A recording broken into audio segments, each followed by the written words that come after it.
ಪ್ರತಿ ಗ್ರಾಮಗಳಲ್ಲೂ ಕೂಡ ನಮ್ಮ ಮಲ್ಲಿಕಾರ್ಜುನ್ ಸರ್ ಅಂತವರು ಹುಟ್ಟಬೇಕು. ಈ ತಾಲೂಕಿನ ಬಡ ಕುಟುಂಬದಲ್ಲಿ ಹುಟ್ಟಿ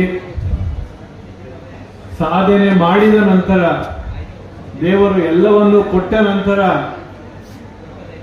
ನಮ್ಮ ಕುಟುಂಬವನ್ನ, ನಮ್ಮ ಸಮಾಜವನ್ನ, ನಮ್ಮ ಎಲ್ಲ ಮಕ್ಕಳನ್ನ ಗುರುತಿಸಿ ಅವರು ಕೂಡ ಈ ದೇಶದ ಸತ್ಪ್ರಜೆಗಳಾಗಬೇಕು ಅಂತ ಹೇಳಿ ಇಂಥ ಕಾರ್ಯಕ್ರಮವನ್ನು ಪ್ರತಿ ವರ್ಷ ಅವರು ನಡೆಸ್ಕೊಂಡು ಬರ್ತಾ ಇದ್ದಾರೆ. ಪ್ರೀತಿಯ ಮಕ್ಕಳೇ, ನಿಮ್ಗೆ ಹೇಳೋದಾದ್ರೂ ಇಷ್ಟೇ, ನೀವೆಲ್ಲರೂ ಕೂಡ 21ನೇ ಶತಮಾನದಲ್ಲಿ ಸಾಕಷ್ಟು ಸೌಲಭ್ಯಗಳನ್ನ ಪಡ್ಕೊಂಡಿದ್ದೀರಿ, ಸಾಕಷ್ಟು ಏಳು ಬೀಳುಗಳನ್ನ ಕಾಣ್ತಾ ಇದ್ದೀರಿ. ವೇದಿಕೆಯ ಮೇಲೆ ಇರ್ತಕ್ಕಂಥವ್ರೆಲ್ಲರೂ ಕೂಡ ರೈತ ಕುಟುಂಬಗಳಲ್ಲಿ, ಬಡ ಕುಟುಂಬಗಳಲ್ಲಿ ಹುಟ್ಟು ಬೆಳೆದು ಸಾಧನೆ ಮಾಡಿದವರು. ಆ ತಲೆಮಾರು